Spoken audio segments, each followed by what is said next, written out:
Welcome to the Open to Hope Show. I'm your host, Dr. Gloria Horsley, with my daughter and co-host, Dr. Heidi Horsley.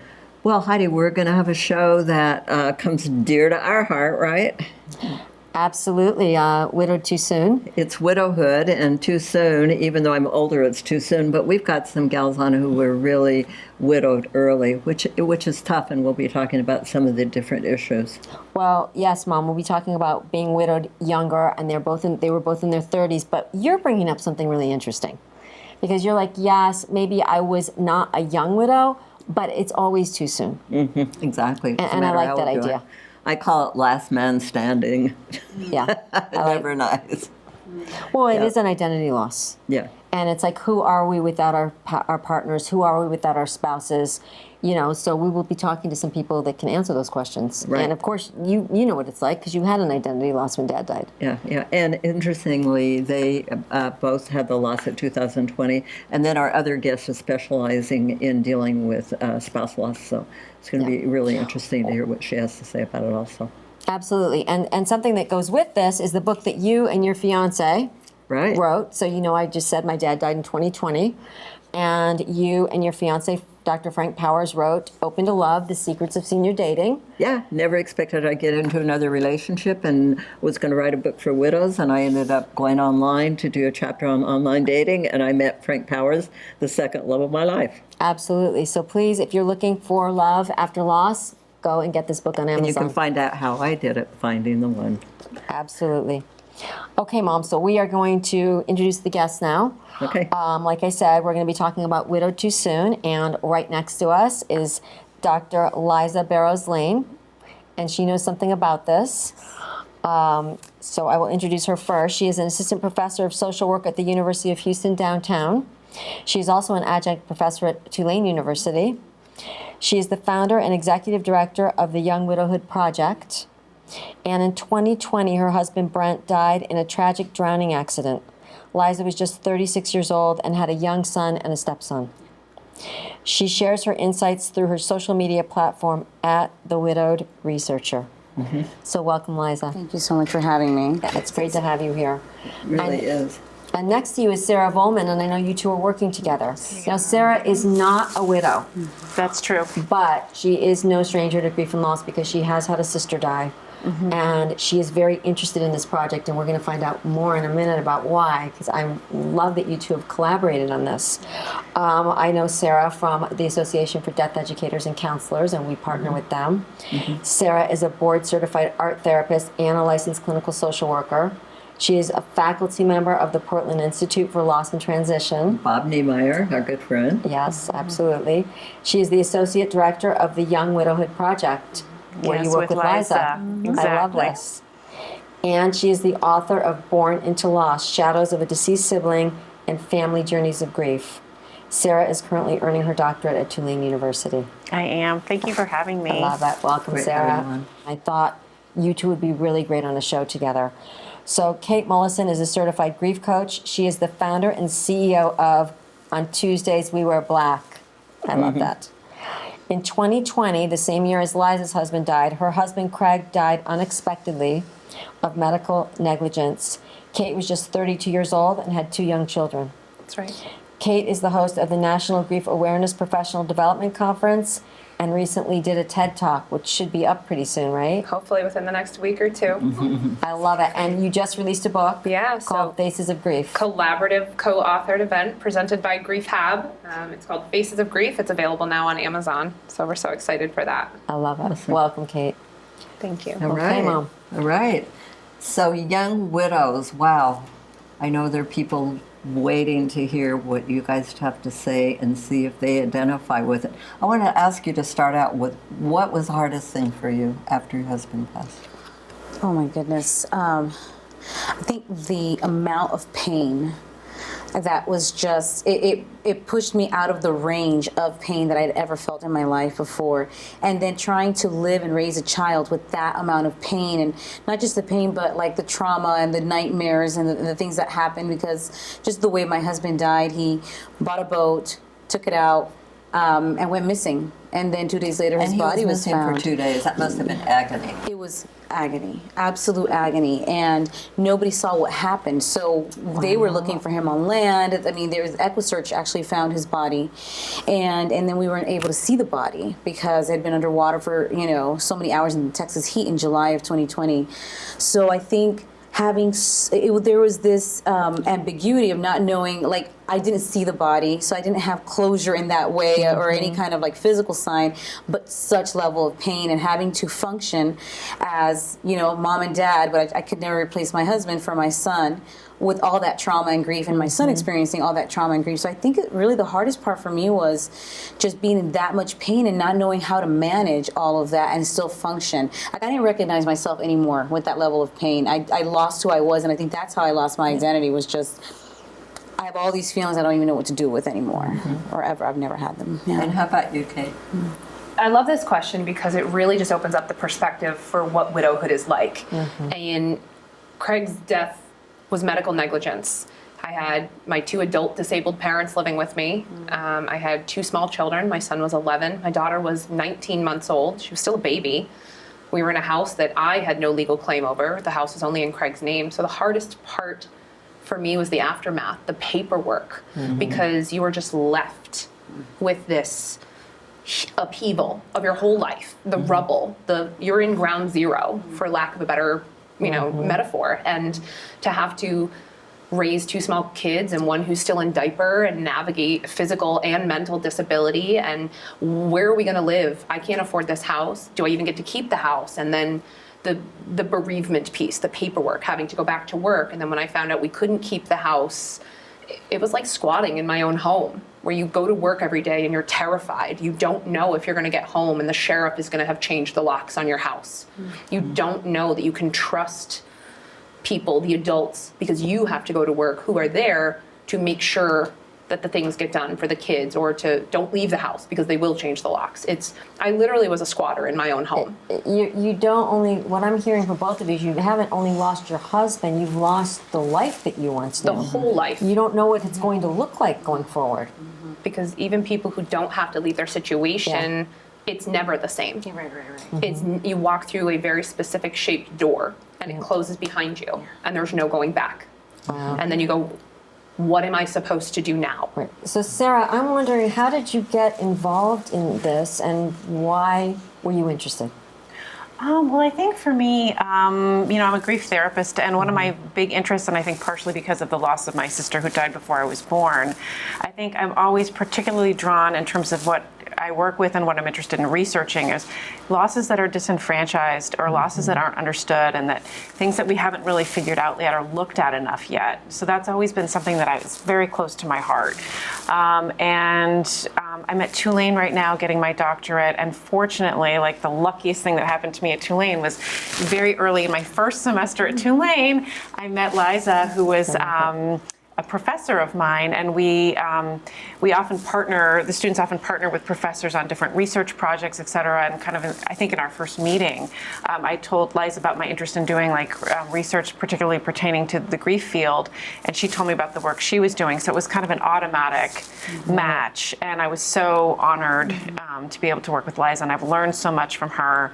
It's been an incredible experience for me to work with Liza. It just makes me think of one of the things about being an older widow compared to being a younger widow like you guys are. Older widows are in that house alone. And the younger widows, oftentimes who have kids, have that physical connection still. And older women do not have any physical connection at all. So, they could. They had grandchildren or whatever. But in general, that's one of the things that I think is a bit different about older widowhood compared with younger widowhood. I agree with that, Mom. And also, I worked with 9/11 widows for 10 years that were young. And one of the things that they said, too, is that the word widow didn't fit for them. Which is always surprising to me, because 50% of all widows are under the age of 60. That's amazing. Like, that's a U.S. Census The average age statistic. of widowhood is 57, 58. which is I think kind of societal amazing. norms don't really though like for even if that's true, 50% are under 60. Societal norms still hold it as it's an older person's loss versus Right. so there's not really a place for us to fit. I don't think anyone fully fits into grief, honestly. But if you fit outside of that stereotype, you're like, wait, I don't know that fits my. I felt like I was a widow. I mean, my dad told me the day after Brent died, he was like, well, you're a widow now, so we're gonna. And I was like, I'm a widow, like. I am a widow, you know, and so, Your but I identity is immediately different felt like now. it's true. That was true. Well, and my mom was saying something, and I would love you all the way on, but she was saying, you know, you sometimes don't realize what your spouse does and what you do until they're gone. And then you're like, wait a minute, I got to put gas in the car? I mean, you know, it's like these roles that you are kind of not talked about. I don't know if that has been true in your cases. Oh, 100%. So my husband was the only one that could put our son down to sleep. He was 3, and he's very energetic. And he was the only one that could actually put him to sleep in the crib, and I was never good at it. And then I remember that first night when he was missing, and I would sometimes put him down to sleep, but it was normally my husband. But I remember laying him down and reading to him and singing to him and putting him down in the crib thinking, Brent might be dead right now, but I haven't heard, I don't know. It just kind of this way the story went. And I just thought, I'm going to have to do this on my own if he is dead, and everything changed. Like just putting him to sleep, who files for taxes, Brent took care of a lot of things that I hated to do.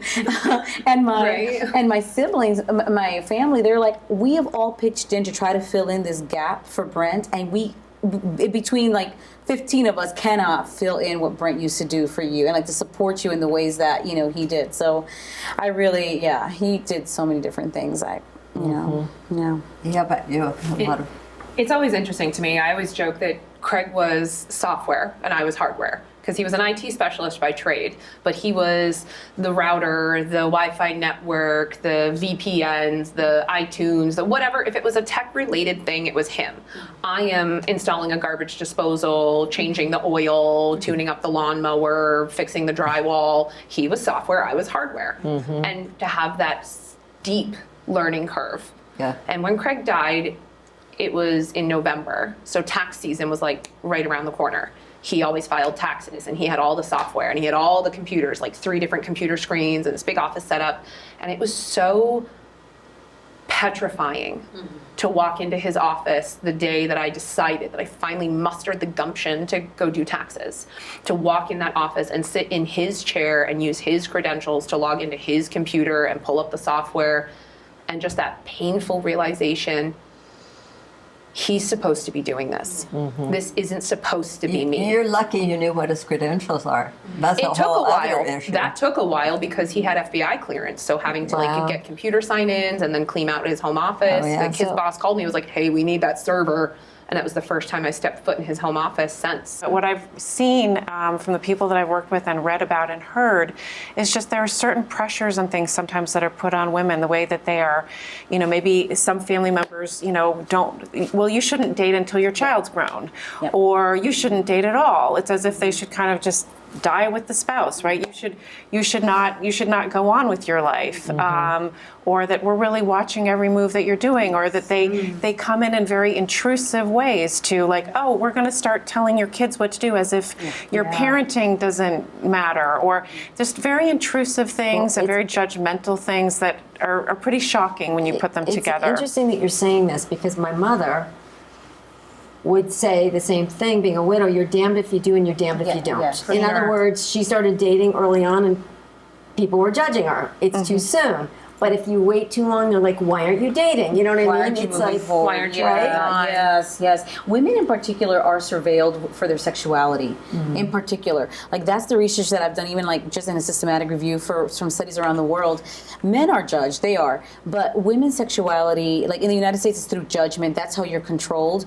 But in other countries, it's literally there are physical actions taken against women, and it's like, for example, in sub-Saharan Africa, young widowed women, they're said to have evil spirits after their husbands die. So they have to do this like cleansing ritual that really includes ritualized rape, you know.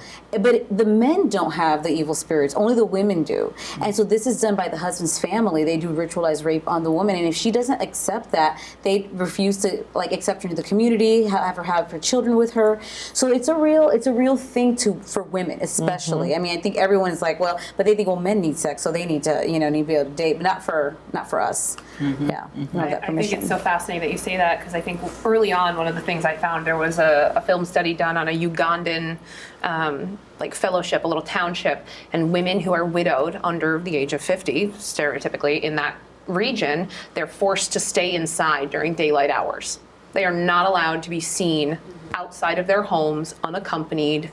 And they have to wear a face covering, and Middle Eastern countries. That's the other thing that my mom and some other people I know in the 9/11 families, etc., and widows that I've worked with have said, when your spouse dies and all of a sudden you're a single woman, sometimes couples and friends aren't there for you anymore, because all of a sudden, wait a minute, you're threatening, you're single.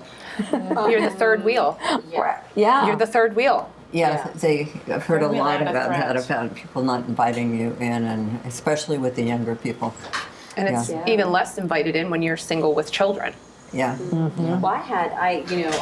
I was afraid of that, and I had one friend that used to be a really good friend, and after Brent died, just like months after Brent died, was like, something you said was inappropriate, I don't want to be your friend anymore, I want to cut off all contact. And I was like, what did I say? Like, Right. what was, and I really feel that it was that insecurity in their marriage that had nothing really to do with me, Right. but somehow I became this threatening kind of presence, and so it was very hurtful to me. I was like, you were there when my husband's truck was towed because the keys were still in his body. You were there. Like, how could you possibly turn on me like this months after he died? But it really is a thing. And I think that there's some truth to this, but it doesn't make us threats.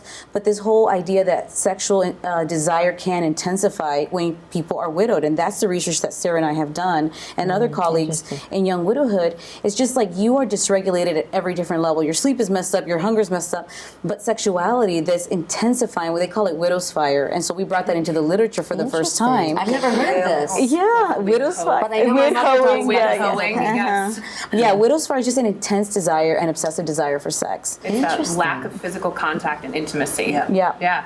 Yeah. Yeah. And so because that is true for I don't know the prevalence, because this is a qualitative study, and so we're wanting to move more into that to understand better. But a lot of people in widowed groups talk about it, and so then because people may see you as a threat because people may be experiencing increased desire for sex. But, like I was telling someone in a group, I'm like, yes, we're all thinking about sex, but just not with your husband. You know what I mean? That's what they're worried about. That's what they're worried about. Because when I go to Soar and Spirits Foundation, we go to their national conferences, and I will tell you, if I was a guy, I mean, there are these really hot women with these low dresses on, and it's mainly women, because there aren't as many men widowed, to yeah. go Right. to widowers. And as you may know, and maybe you know this in the research, men tend to get into a relationship after 7 months after the death of a spouse. Very quickly. So it is very quick, because one of the things that Frank and I talk about is don't give up on a guy who is still, you think, in the grieving process, because they do get into relationship Quickly. very quickly. So my mother used to say, if you want to remarry, carry casserole. Carry a casserole. Their heart is through their So stomach. I'm wondering what has helped you as a widow, and Sarah can probably say what she's seen in the research, but what has been helpful in helping you? What's been helpful is people understanding, like, not judging me for wherever I am. I struggled tremendously for years. I'm 4 years, 4 years in July. And I would say for 3.5 years, I was in crisis. I really was. I mean, I did a lot of research because I was in so much crisis. That was all I could do. But I... Get control. Yeah. I was in so much pain. I couldn't sleep. I remember one semester I created 4 studies and collected for 4 studies because I could not sleep. And I was just going crazy with the pain. And having people who didn't judge me for being in that much pain. That was super helpful. And on the other side, like for example, Sarah was very helpful to me when at in the summer of 2023, I was physically so sick. Like I was losing my hair. I was in the ER a lot with infections. I had just been for years in crisis. And she was like, Liza, I think it's probably time to get help for the grief, not just the trauma, but actually the grief. It's kind of crossed the line. And so I started prolonged grief therapy, and it gave me my life back. It really did. Well, yeah. isn't there some studies in the literature that show 4 years a trajectory for bereaved widows? I remember back in the day looking at a study Okay. that said it takes about 4 years to really get. Well, and I looked at That's some. when the neurochemicals start to level Yeah, out in your that's right. brain. Okay. The Yeah. cortisol production in your brain returns to normal after that 4 years because it's still in a high production capacity.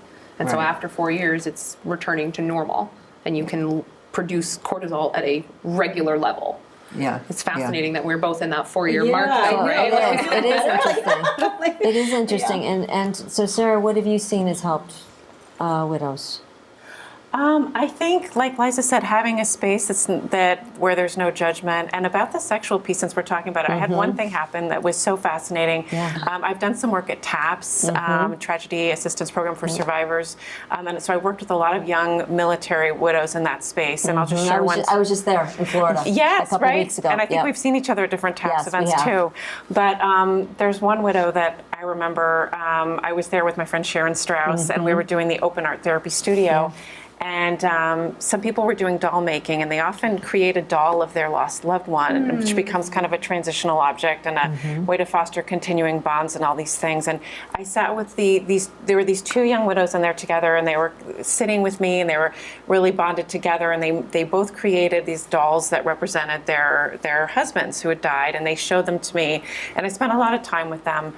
But the thing that really I remember the most is after the fact, I was walking down the hallway in the hotel, and they were sitting on a little bench, and they saw me, and they said, oh, and one of them brought me over, and she said, I really want to show you something, but I couldn't show you this in the studio in front of everyone else. And I said, okay, and they were giggling, and she said, I mean, the two of them were just giggling, and she said, I knew you would understand, I didn't want anyone else to see, and she said, so she said, I want to show you. She said, I gave my doll a penis. And she said, my husband was a really great lover. And she said, so I had to, she's like, I didn't want anyone in the art studio to see. So she said, I did it really fast. But she pulled it up to kind of show me, and the two of them are giggling. But she's like, this was such a big part of her experience, and also part of her loss was this person who was her lover. And that she was able to have a space where she could talk about all of it. Yeah. So I guess that's my answer. And she could find humor in it. Yes. And then she could find humor. There was healing and camaraderie- nostalgia and love. Yes, and she was appreciation. giggling with this other widow. She love was able that. to giggle with me. So all of those pieces it. were so important. I love it. And it's very hidden. And in the widows communities, everyone is talking about sex. Everyone. Everyone. Like this, and when I talk to people who are The problem is that therapists, sometimes they're it not stays in hearing the it. widow community, Well, it right? stays there. And it doesn't Nobody else really knows about it. Because some of this is new to me. I mean, Well, you guys, you'd expect them to talk about it, but of course women don't. Yeah, right? no, but we Yeah, do. they are talking. We don't ever What have I'm those saying, they are talking about it unbeknownst to Yeah, the it's in world the at hidden large. group. Yeah. And Because honest yeah. to Pete, I've never heard people talk about this. This is the first time, and I've been in the grief and loss world forever. That's what Bob Niemeyer said too. Yes. He said, I've never heard of Widow's Fire. I have Widow's never heard of Fire. it. Never. It is, and we all Prevalent. talk about it. And this is where I actually get my research participants from these Facebook groups that I'm in or Instagram. And they're, I mean, it is prevalent. That's where I learned about it, actually. Yeah, Interesting. yeah, it's really And, fascinating. so, Kate, what are your thoughts? I know humor is a big way that you've coped. Right? Humor is a huge way. I mean, that's just one of the ways I honor Craig. He had the greatest sense of humor, and I've incorporated some of his jokes and things into my day to day and talking with my kids, and kind of like your story here, where you're able to invite people into that moment and share that piece of that person with them. It's how he lives on. And in the aftermath, the things that were helpful for me was the self-efficacy, the researching, those 3 a.m. Google searches and collecting data to rationalize, to have some semblance of putting your feet on the ground, because you really do feel like you're free falling in an alternate universe.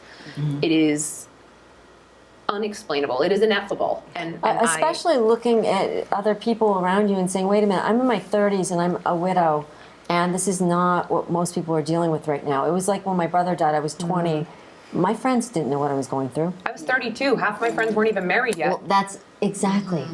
You So are I in was an going alternate to universe. a You know what I funeral, mean? And they were having engagement parties or baby showers. And in the aftermath of everything, you go, this just got started. There's another area we haven't talked about yet, and that is money. I find with a lot of the widows that I get involved with, I mean, they can be two-income families or maybe even single-income families, and it's really devastating and extremely difficult. It is.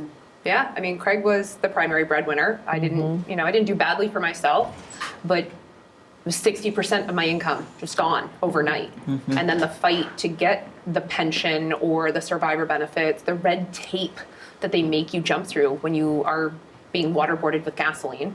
You don't have the capacity to navigate the paperwork, and you're waiting for money to come in, and you are Right. literally holding your breath. Yep. Well, I want to get, because I know people are really going to be interested in this show, and we've just given them a little taste of what they might find connecting up with you guys. So can you tell us how to find you and whatever? Yeah, sure. So the Young Widowhood Project .org. That's the research organization that Sarah and I work together in, and then I have an Instagram and Facebook called The Widowed Researcher, and I'm starting a podcast called Widow Pod. So that there's an Instagram page there too. So that's going to start in January. We're going to start like downloading the episodes or putting them out there. So that's where you can find me. Ah, And for me also, just at the Young Widowhood Project, I can be found there with this work. Yeah, thanks. okay, Yeah. awesome. Now, is there something that people can do with the project? Are you looking for volunteers or? There are different research studies that are up there, and so people who are eligible can participate. We also try to have links for different resources there. So there's And our papers. Yeah, and our papers are up there. So different resources and possibilities. Yeah. Awesome, awesome. So I'm available on LinkedIn, Instagram, Facebook, Kate Mollison. You can find me on my website, On Tuesdays We Wear Black, which has a free blog, a free resource guide that's nationally vetted resources. I've personally spoken to a person at the other end of all 175 resources. I have a glossary of key grief terms and definitions for people, and my podcast, Happily Never After, is available there. Season Happily 2. been on there. Happily Never After, Turning the Page After Spouse Loss. Season 2 is debuting in February. We're so excited for that. And then people can hopefully access my TED Talk soon on YouTube and buy the book, Faces of Grief, on Amazon. Awesome. Well, thank you guys for being on, and I want to know if you can give me one piece of advice for somebody who's just at a loss. It's not always going to be like this. There's going to be another side to this, and just hang in there and get the support you need. Yeah, I would have to echo that as bad as it is in this moment, it's not always going to stay like this. I'm going to deviate a little bit, and I'm going to say, just do it. Like Nike. Do the thing where whatever it's restart the router, install the garbage disposal, change the headlight, whatever it is that you don't know how to do, ask a friend, find a YouTube video, Google it, but just do it, and you'll surprise yourself with how much fortitude you really do have. I love that. Well, thank you, ladies. It's been an awesome show. Yeah, thanks. Thanks This has so been much. great. And hopefully you'll keep collaborating, which know, I'm sure I'd you're love going to. to. I know. I think this is the beginning. This is only the beginning. And we want to thank everybody for joining us on this show today. And Heidi and I always want to remind you that if you've lost hope, please lean on ours until you find your own, and God bless.